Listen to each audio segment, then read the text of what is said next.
Nous sommes une petite équipe d'INRAE Bordeaux qui travaille, on va dire, dans la thématique générale de la gestion patrimoniale des infrastructures liées à l'eau, principalement les réseaux d'eau et un peu plus marginalement les réseaux d'assainissement.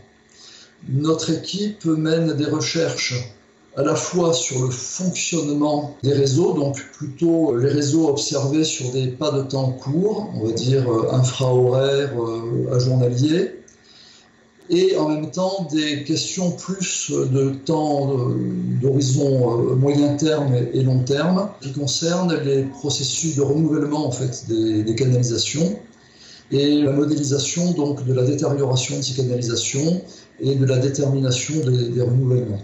Alors, ce sont en fait des modèles qui sont probabilistes, mais qui s'appuient sur une connaissance préalable des mécanismes de détérioration en fait, des infrastructures.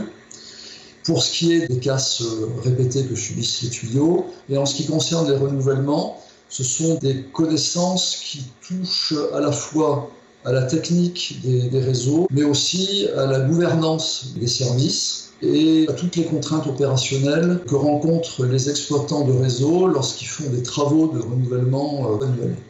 L'enjeu, c'est de fournir 24 heures sur 24 de l'eau de bonne qualité, et c'est en même temps un enjeu financier, puisque assurer ce service, évidemment, a un coût qui n'est pas négligeable.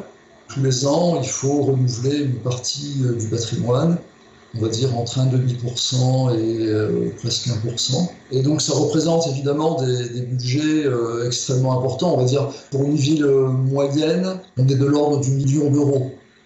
Alors au départ, la demande des exploitants était bien focalisée sur les processus de détérioration des canalisations. Et progressivement, la demande a glissé vers une aide au choix des infrastructures à renouveler. Un exemple emblématique, c'est la mise en place d'un tramway dans une artère urbaine.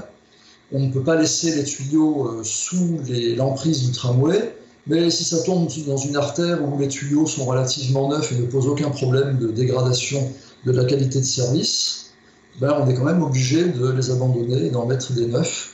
Pour cela, il y a des arbitrages en fait, à faire entre différents services urbains. Et c'est là où la connaissance de la gouvernance de ces différents services, cette connaissance est importante et va fortement influer la façon dont on va concevoir les outils d'aide à la décision. Et donc on a besoin à la fois de compétences en sociologie de la gouvernance et sociologie des organisations.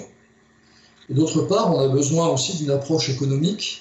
L'exploitant du réseau a besoin de justifier ses choix et de montrer que ces choix sont techniquement justifiés. Et pour ça, il va s'appuyer justement sur les outils que l'on va co-construire avec eux.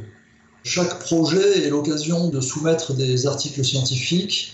Et les collectivités, en fait, ce sont la plupart du temps des métropoles, des grosses aires urbaines. On a beaucoup travaillé sur 2 grands projets européens consacrés à la gestion patrimoniale, respectivement des réseaux d'eau et des réseaux d'assainissement, en Allemagne, en Suisse et en Norvège. Un intérêt énorme, c'est les contacts humains avec des chercheurs et des acteurs du monde opérationnel, donc des réseaux d'eau ou d'assainissement. C'est une source d'enrichissement d'être confronté à cette diversité. C'est extrêmement intéressant d'aller travailler avec des pays étrangers. Ensuite, on a été aussi sollicité dans le cadre des assises de l'eau. Et on fait aussi pas mal de formations auprès de l'école ingénieure de la ville de Paris et l'ENGES, l'école nationale du génie de l'eau et de l'environnement de Strasbourg. Là, on est en train de démarrer un gros programme avec la Société Wallonne des Eaux en Belgique.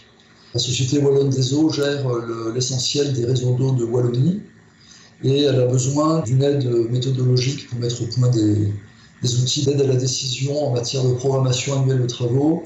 Et c'est une expérience nouvelle qui est extrêmement intéressante.